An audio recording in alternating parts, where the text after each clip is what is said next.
Hello दोस्तों, कैसे हैं? उम्मीद करता हूँ आप अच्छे होंगे। मैं संजय प्रजापति, आपका YouTube channel Prajapati coaching classes में आपका स्वागत है।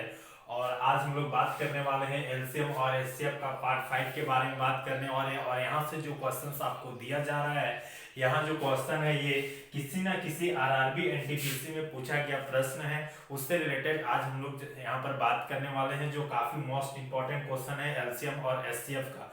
तो आइए हम लोग बात करते हैं सबसे पहले क्वेश्चन नंबर 1। और क्वेश्चन नंबर 1 को किस तरह से बनाया जाता है, तो दोस्तों आपको क्या करना है कि क्वेश्चन को अच्छी तरह से रिवीजन करना है और आपको अच्छा से अच्छा मेहनत करना है। लगातार आप कंटिन्यू बने रहिए, आपको मैथमेटिक्स में एक भी प्रॉब्लम नहीं होगा, काफी इजी है। तो आइए हम लोग बात करते हैं क्वेश्चन नंबर 1। और क्वेश्चन नंबर 1 में क्या बोलता है कि 28 और 42, ठीक है, 28 और 42 दो मेरे पास संख्या है। 28 और 42 दो संख्या है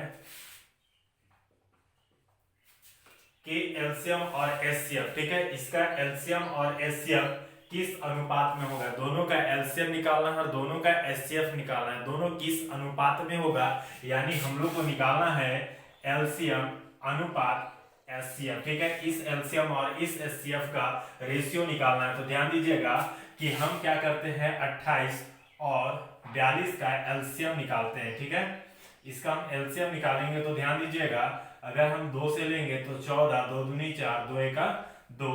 फिर इसको हम ले लेंगे 7 से, 7 दूनी 14, 7 तिया 21। अब ध्यान दीजिएगा, इसका जब एलसीएम निकालेंगे तो सबको गुना करेंगे तो 7 दूना 14 इंटू 3 दूना 6, 14 25 70, 14 छक 84, ठीक है। अब ध्यान दीजिएगा कि इसका एलसीएम निकाल चुके हैं। अब इन दोनों का एचसीएफ निकालेंगे, यानी 28 का और 42 का जब हम एचसीएफ निकालेंगे तो ध्यान दीजिएगा क्या होगा कि यहाँ पर ये जो है 14 से डिवाइड जाएगा। ये दोनों संख्या एक ऐसा होगा 18, 14 से दोनों डिवाइड चला जाएगा, यानी 14 दूनी 28, 14 तिया 42। अब ध्यान दीजिएगा कि 2 और 3 ऐसा कोई टेबल नहीं है जिसको ये डिवाइड किया जा सकता है, यानी 1 को छोड़ के, ठीक है। तो यहाँ पर मेरा जो एचसीएफ होगा वो एचसीएफ कितना आ गया, तो मेरे पास एचसीएफ आ गया 4। क्लियर है। अब ध्यान दीजिएगा कि इन दोनों का आपको अनुपात पूछा है, तो इन दोनों का अनुपात को निकालने के लिए हम क्या करेंगे कि एलसीएम का, इसके जगह में क्या करेंगे, हम एलसीएम का वैल्यू को सब्स्टिट्यूट करेंगे। तो एलसीएम रेशियो एचसीएफ, ठीक है, इसको निकालने के लिए एलसीएम कितना है ध्यान दीजिएगा, तो एलसीएम है मेरे पास 84 निकाल चुके और एचसीएफ कितना निकाले 14। क्या ये डिवाइड होगा, तो ध्यान दीजिएगा ये 2 से पहले हम काटेंगे तो 2 चौके 8, 2 दूनी 4 और इसको 2 से काटेंगे तो 2 सते 14। फिर देखिए ये 7 से कटेगा, 7 का 7, 7 छक 42, यानी 6 अनुपात 1। तो इस तरह से ध्यान दीजिएगा कि एलसीएम और एचसीएफ यानी 28 और 42 का एलसीएम और एचसीएफ का जो रेशियो होगा वो रेशियो कितना होगा, तो वो रेशियो होगा 6 अनुपात 1। तो इस तरह से मेरा आंसर क्लियर होता है। तो देखिए 6 अनुपात 1 इसका आंसर हो गया। तो आपको क्या करना है, थोड़ा लॉन्ग लग रहा है क्योंकि हम आपको समझा रहे हैं। क्लियर है, आप थोड़ा सा रिवीजन कीजिएगा तो फटाफट एलसीएम और एचसीएफ निकाल के उसका रेशियो में आप कन्वर्ट कर सकते हैं, काफी इजी है। तो आइए हम लोग बात करते हैं क्वेश्चन नंबर दूसरा। और क्वेश्चन नंबर दूसरा भी सेम टाइप क्वेश्चन है। यहाँ पर बोलता है 270 और 405 का एलसीएम और एचसीएफ का अनुपात ज्ञात करना है। इसी तरह से क्वेश्चन नंबर दूसरा भी बनाना है। तो आइए हम लोग देखते हैं क्वेश्चन नंबर दूसरा। और क्वेश्चन नंबर दूसरा भी आपको यहाँ पर कि 270 और 405, इसका हम क्या करेंगे, सबसे पहले एलसीएम निकालेंगे। और जब इसका एलसीएम निकालेंगे तो ध्यान दीजिएगा इसको हम 3 से काट सकते हैं। 3 नवा 27, 3 एका 3, 3 तिया 9, 3 पचे 15, ठीक है। अब देखिए इसको फिर से 3 से डिवाइड कर सकते हैं। 3 तिया 9, फिर 3 चौके 12, 3 पचे 15। अब फिर से हम इसको 3 से डिवाइड करेंगे। 3 एका 3, 3 एका 3, 3 पचे 15, ठीक है। अब देखिए इसको हम 5 से डिवाइड कर सकते हैं। तो यहाँ पर 5 से डिवाइड क्या होगा, ध्यान दीजिएगा, तो 5 से डिवाइड करने पर 5 दूनी 10, 5 तिया 15। अब ध्यान दीजिएगा, जब इसको हम 5 से डिवाइड किए तो क्या हो गया, 2 और 3 आ गया। अब यहाँ पर 2 और 3 अभाज्य संख्या हो गया, यानी जब हम इसका एलसीएम निकालेंगे तो एलसीएम कितना होगा, ध्यान दीजिएगा, सबको मल्टीप्लाई करना है। और मल्टीप्लाई कैसे करेंगे, तो 3 तिया 9, 9 तिया 27, ठीक है। तो यहाँ पर हो गया 27, फिर 5 दूना 10, ठीक है, 10 इंटू क्या हो गया 3। अब ध्यान दीजिएगा कि यहाँ पर हम क्या करेंगे कि इसको इससे गुना कर देते हैं। तो 3 और 27 को अगर हम गुना करेंगे तो 7 तिया 21 के एक हाथ में 2, 3 दूना 6 और 2 8, 81 इंटू क्या है 10। अब इसको इससे गुना करेंगे तो 810 हो गया। अब ध्यान दीजिएगा, इसी में अगर हम एचसीएफ निकालेंगे तो इसी में एचसीएफ कैसे निकलेगा, तो यहाँ पर 3 दोनों को डिवाइड किया, 3 भी दोनों को डिवाइड किया, 3 भी दोनों को डिवाइड किया, 5 दोनों को डिवाइड किया, यानी एचसीएफ में क्या होगा, सिर्फ इधर वाला नंबर को हम मल्टीप्लाई करेंगे। तो मेरे पास 3 इंटू 3 इंटू 3 इंटू 5, ठीक है। तो मेरा क्या निकल जाएगा, एचसीएफ निकल जाएगा 3 तिया 9, 9 तिया 27, 9 तिया 27 इंटू 5। अब इसको 5 से गुना करेंगे तो 5 सत्ते 35 के 5 हाथ में 3, 5 दूना 10 और 3 35, ठीक है, सॉरी 5 दूना 10 और 3 13, तो 135। अब ध्यान दीजिएगा कि मेरे पास यहाँ पर एलसीएम कितना निकाले 810 और एचसीएफ क्या निकाले 135। अब दोनों का रेशियो, दोनों का अनुपात निकालना है। अब दोनों का अनुपात कैसे निकालिएगा ये ध्यान दीजिएगा। तो यहाँ पर हम लिखेंगे एलसीएम अनुपात एचसीएफ, ठीक है। अब इसका वैल्यू सब्स्टिट्यूट करेंगे तो एलसीएम कितना निकाले, तो 810 अनुपात एचसीएफ कितना निकाले 135। अब यहाँ पर क्या करेंगे, वैल्यू को सॉल्व करेंगे तो मेरा आंसर आ जाएगा। ध्यान दीजिएगा ये कितना से कटेगा, तो ये 3 से कट जाएगा, ठीक है। इसको हम लोग काट के छोटा से छोटा फॉर्म में कन्वर्ट करना है। तो 3 से काटेंगे तो यहाँ पर 270 होगा और 3 चौके 12, 3 पचे 15। अब ध्यान दीजिएगा यहाँ पर हम इसको डिवाइड कर सकते हैं फिर से। 3 से अगर हम डिवाइड करेंगे इसको तो 3 9 27 अनुपात, इसको काटेंगे 3 एका 3, 3 पचे 15, अब 15 एका 15, 15 छक 90, यानी 6 अनुपात 1, ठीक है। अब ध्यान दीजिएगा कि दोनों एलसीएम और एचसीएफ का रेशियो कितना आ गया, तो 6 अनुपात 1, यानी इसका भी आंसर 6 अनुपात 1 होगा। तो इस तरह से आपको समझ में आ गया कि किस तरह से एलसीएम और एचसीएफ का अगर अनुपात पूछेगा तो आपको इस तरह का कंडीशन अपनाना पड़ेगा। क्लियर है, काफी इजी है। आइए हम लोग बात करते हैं क्वेश्चन नंबर 3, और क्वेश्चन नंबर 3 को किस तरह से बनाया जाएगा। ये कुछ हटके, इसके इस टाइप का क्वेश्चन नहीं है, इससे कुछ अलग है, तो उसको भी आपको बता दे रहे हैं कि कैसे बनाना है। तो आइए हम लोग देखते हैं क्वेश्चन नंबर 3।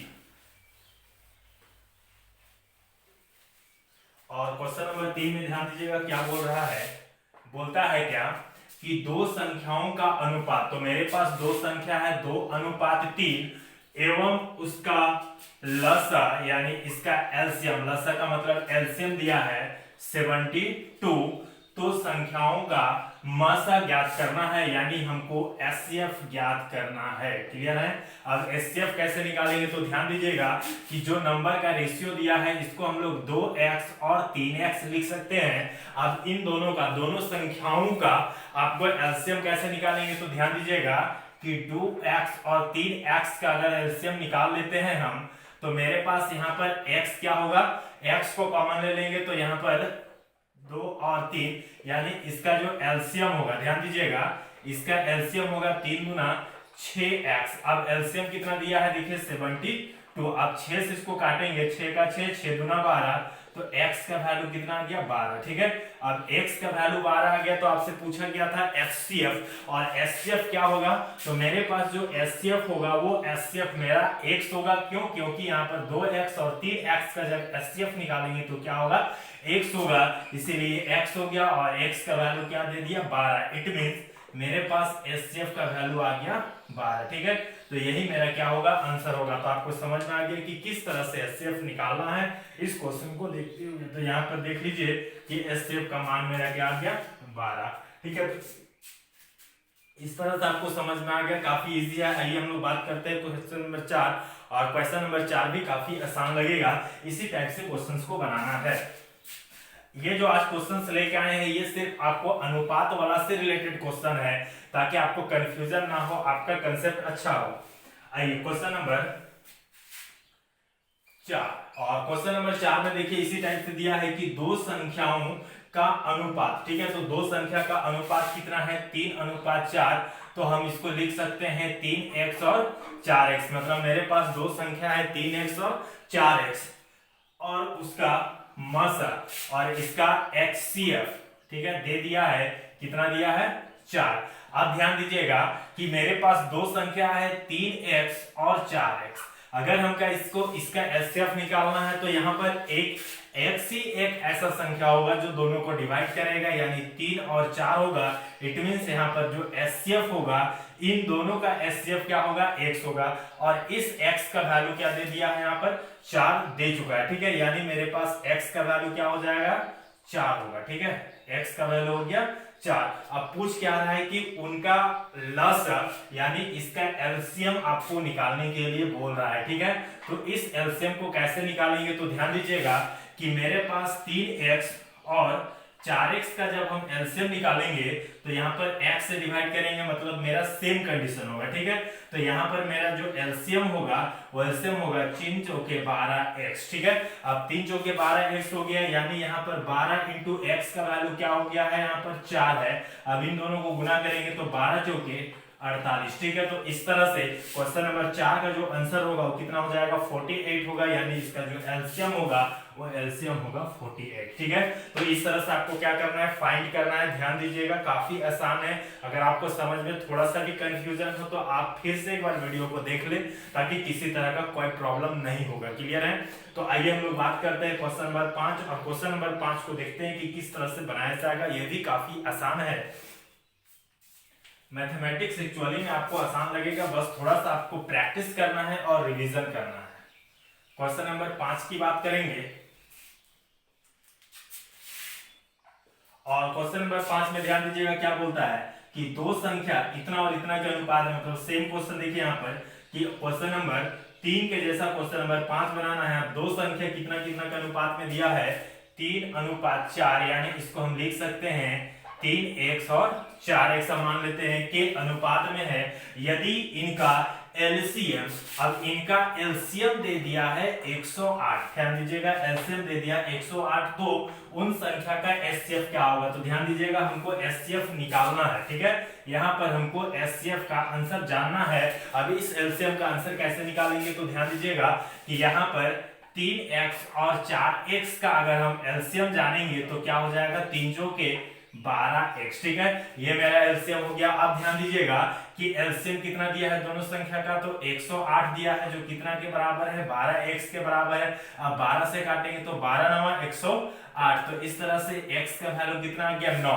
अब ध्यान दीजिएगा कि आपको एचसीएफ पूछा है, अब इन दोनों संख्या का एचसीएफ क्या हो जाएगा, यानी 3x और 4x का एचसीएफ, ठीक है, वो क्या निकल के आएगा x होगा, और x का वैल्यू क्या है 9 है। तो इस तरह से मेरा जो एचसीएफ होगा इन दोनों संख्या का वो क्या होगा 9 होगा। तो इस तरह से आप बता सकते हैं कि काफी इजी है। तो यहाँ पर ध्यान दीजिएगा क्वेश्चन नंबर 5 का जो आंसर होगा वो क्या होगा 9 होगा। तो दोस्तों आज का जो क्वेश्चन था 5 क्वेश्चन इसका सॉल्यूशन हो गया, और ये आरआरबी एनटीपीसी कोई ना कोई एग्जाम में पूछा गया प्रश्न ही यहाँ पर दिया गया है, कोई एक्स्ट्रा क्वेश्चन नहीं दिया है। तो आप इसको अच्छे से सीख लीजिए ताकि एनटीपीसी का कोई भी एग्जाम हो या आने वाला जो एग्जाम है आरआरबी में उसमें क्वेश्चन आपका नहीं छूटना चाहिए। और ये जो क्वेश्चन है आपका एसएससी सीजीएल हो या फिर आप सीएचएसएल हो, जीडी हो या फिर ग्रुप डी, आरआरबी का ग्रुप डी में आप देख लीजिए तो वहां से भी यहाँ से क्वेश्चन आपको देखने को मिलेगा, क्लियर है। और भी कंपटीशन एग्जाम जैसे डिफेंस का कोई भी एग्जाम हो यहाँ से क्वेश्चन आपका देता है, ये कंपलसरी पार्ट है, इसीलिए आपको क्वेश्चन नहीं छोड़ना है, एक भी क्वेश्चन नहीं छूटना चाहिए एग्जाम में। आपको निरंतर प्रयास करना है और मैथमेटिक्स को रिविजन कीजिए। रिविजन जितना ज्यादा आप अच्छा कीजिएगा उतना ज्यादा आपका मैथ हैबिट्स होगा और एग्जाम में आप सोचने में मजबूर नहीं होइएगा, क्लियर है। जब एग्जाम में आप बैठते हैं तो माइंड प्रेशर हो जाता है, उस माइंड प्रेशर को आपको कंट्रोल करना है। तो इसके लिए आपको क्या करना पड़ेगा, प्रैक्टिस करना पड़ेगा, और साथ ही साथ आप ट्रिक को याद भी कर सकते हैं। और ट्रिक याद नहीं होगा तो आपको थोड़ा सिस्टम से भी काम करना पड़ता है, क्योंकि एग्जाम में बैठने के बाद बहुत सारा स्टूडेंट का ये माइंड में रहता है कि हम बैठने के बाद वहां पर ट्रिक भूल जाते हैं। तो उस समय वो क्या करता है कि अपना जो लॉजिकली होती है उसी को वो डालना सिस्टम करता है, यानी जो मेरा वैकल्पिक मेथड होता है, जो अल्टरनेटिव मेथड होता है उसी को लोग यूज करना ज्यादा पसंद करते हैं। तो आपको भी ध्यान रहे कि ट्रिक्स के साथ साथ आप अल्टरनेटिव को भी ज़्यादा पर फोकस करें, ताकि आपका क्वेश्चन वहाँ पर नहीं छूटना चाहिए और प्रैक्टिस हमेशा जारी रखना। और मैथमेटिक्स में किसी भी तरह का अगर आपको प्रॉब्लम है तो आप जरूर हमको कमेंट में बताएं, हम उसका भी आपको प्रोवाइड किया जाएगा। और इससे पहले बहुत सारा वीडियो बनाया गया है, उसका लिंक आपको डिस्क्रिप्शन में दिया गया है, आप वहां से वीडियो देख सकते हैं मेरा सभी सारा, या फिर आप प्लेलिस्ट में जाके देखिए, वहां पर मेरा बहुत सारा आपका क्लास ले लिया गया है, वहां से अभी आप अच्छा से तैयारी कर सकते हैं। तो दोस्तों आज हम लोग वीडियो को समाप्त करते हैं, और अभी तक मेरे चैनल को जो लाइक सब्सक्राइब और शेयर नहीं किए हैं वो जरूर करें, ताकि मुझे भी हौसला मिले और आप तक हम वीडियो अच्छे से अच्छा डाल सकते हैं। और अपने दोस्तों के पास जरूर शेयर करें, वो भी इस वीडियो का लाभ उठा सकते हैं। तो चलिए वीडियो को समाप्त करते हैं, और मेरे वीडियो को देखने के लिए आपको बहुत बहुत धन्यवाद।